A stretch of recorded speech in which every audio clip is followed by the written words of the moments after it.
Daughter's bedroom. We met Anna across the way when she was growing up here in the house. This would have been her room as a girl. Growing up, she had four sisters with her. Sophia was the youngest. Mary, Elizabeth, and Jessie. They all shared this room at one time. Closet space over there, walk-in closet. When Joyce first moved in here in 2001, this whole entire floor was just disintegrated, gone. That's why you see plywood there. You can imagine people breaking in here when it was abandoned. So once it was abandoned, they just kind of went down real fast. Yeah. Yep. You can see all of the fireplace panels were made of the finest marble in this building. You can see a little bit of the original marble here. That's marble. See how the original fireplaces looked. And he just broke it out. Yeah. Chip away at it. Mm-hmm. That's crazy. Reports with this room, it was a junk room for the longest time. It's only been empty for a couple years, so I really don't have anything to tell you as far as reports with this room.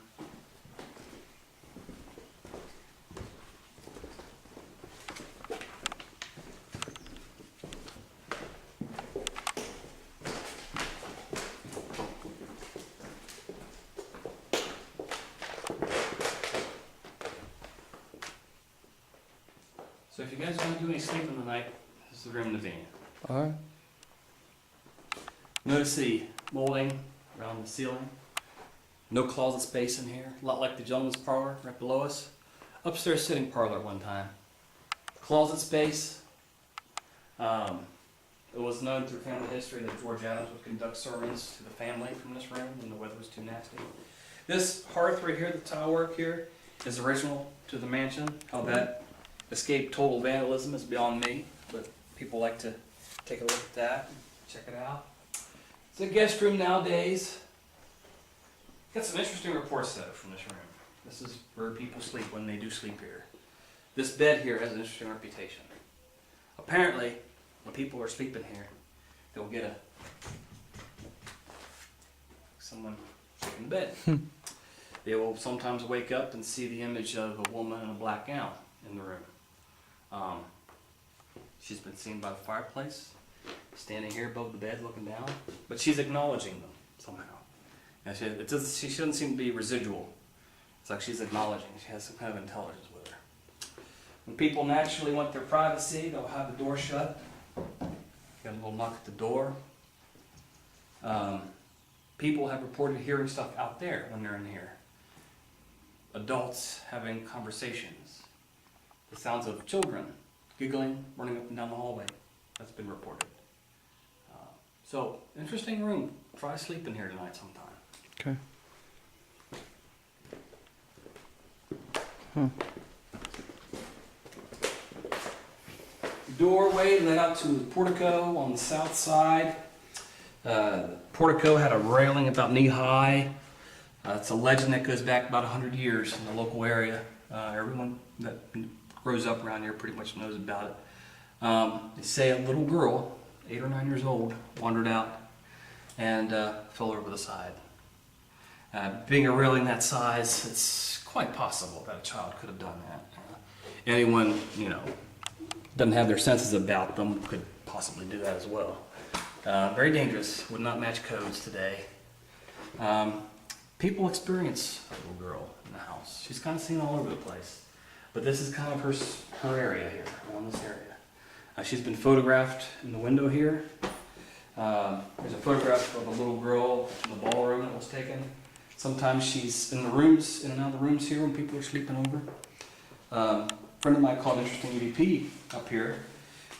One of his female investigators was asking something, I forget what.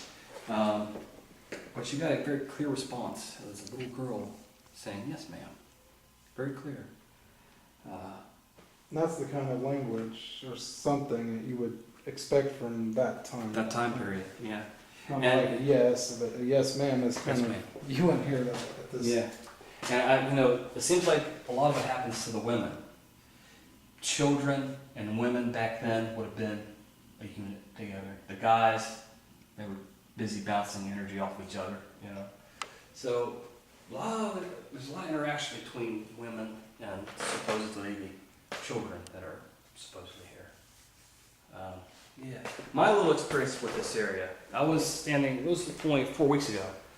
I was standing right here giving an interview with 3 different camera guys right here filming me. All of a sudden from behind me, boom, boom, boom. And it just sounded like someone stomping across the floor. And I've heard the wind shake the windows. Wasn't like that at all. And we all heard it.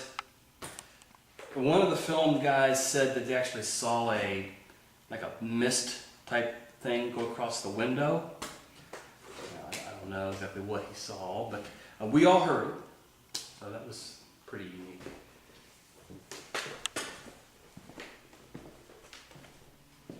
This room here was the son's bedroom. John Jay and Charles. John Jay grew up to be a judge in Zanesville. Charles grew up to be a lumber baron out in Minnesota. Nowadays it's used as a guest room. People will have different reports with this room. At times they'll wake up to seeing apparitions in this room as well. Sometimes children sitting on the edges of the beds. I was here a couple years ago for a public night ghost hunt. And I was just really being an extra pair of eyes. I wasn't really a part of things back then. I was about to make my way up to the ballroom upstairs. 3 20-something hotties come shooting out this door. One of them's holding the back of her head like this. So to stop them from tumbling down the stairs, I went, hey, wait, slow down, calm down. What happened? The girl holding the back of her head said something in this room tugged on the back of her hair. They calmed down to a degree. He got downstairs. I watched them get in their car, and they were going down the driveway. They had enough for that night. So, and a few years back, they used to refer to this room as the bad room. So, whoever is in here, maybe has been. Here we have what I call a wall of shame. People that have broken in here and scratched their names on the wall, doing their thing. Yep, you can definitely see that. Just another part of this building's history. Sad history, but it's still there nonetheless. Well, here it is. This is said to be the hot spot. In more ways than one for me. It's kind of warm up here. But you can see how there would have been plaster on the ceiling here with the white stripes that you see. Plaster on the walls here. A coat room off in here. They'd hand off their coats to the guy in the window. Oil lamps hanging in every corner of the room. The room is basically shaped like a horseshoe. It wraps all the way around. There would have been a live band up here when the parties, banquets were going on. This little area right here, back in the early 1980s when the place was not being lived in right then, gravel company was here on the property. A satanic group did break in and sacrifice animals up here. The chimneys around you receive what feels like someone touching them, perhaps children. It's said that there are children in this area. Women, men, EVPs have been heard. A little girl has been captured over there by the door in a picture. A friend of mine caught a boy with suspenders over by that window a while back. So I've experienced seeing firsthand a girl get scratched up here on the leg. Totally controlled. I was sitting here. They didn't want me to leave after the tour was over. 5 of them sitting here reading out of a children's book. 25 minutes go by. She starts feeling something burning in the bottom of her leg. So I'm like, oh, that sounds kind of familiar. I got my flashlight to take a look, and she had scratch marks on the base of her ankle. You know how when a cat scratches you, how it bumps up first before it scabs over? This is what this girl had. I just, have you ever, or anybody, have they got the sounds of an animal? Because, you know, I think the same way if a human can come back as a ghost form, then animals, you would think, too. Yeah, possibly. Yeah, that's why I'm not going to say that whatever it was, I'm not going to say it was a demon or anything, because it could have possibly be a number of things. I mean, because animals were killed up here, it could have possibly been a spirit of an animal. Exactly. You just don't. That's why I don't speculate too much, you know? It's just something that I've seen. But just, you know it happened. I mean, you saw the scratch with your own eyes, so.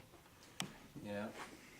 This little table over here. If you take a look out south here, that's where the runaway slaves would have come up through, that area. And they'd be lighting, they're signaling. And if it was safe to come to the house, they'd put a lantern here in the window, showing that it was safe to come over. Yeah. I don't have much to say, paranormal speaking, with this room. There have been a number of reports about images showing up on the other side of glass. From shots down, or Well, when just people are people in here, they'll see things out the window, take pictures. that's a critter. Hear that? That's what I heard in the other room, but it was on the plastics. It was like. Yeah. So it's interesting. Sometimes you'll be hanging out up here, and you'll hear stuff on the bottom floor. I've heard people explaining that they hear what sounds like dulcimer music playing from down there. People conversing down there. They'll just be hanging out up here, and they'll listen to down there. I'll take you down to the basement, cool off. Yeah, it's definitely not a room I want to hang out in right now. Be the hot You room. need a pitcher of water to stay up here for a while. So back in the day, you had people that died in the house. That was a common thing. You had viewings in the house. That was a common thing. And you had people get buried right next to the house. That was pretty common too. Right here would have been the Adams graveyard right here. 7 or 8 different people. This was said to be the base stone of George Adams, right here. Back in the 1940s, they discovered, I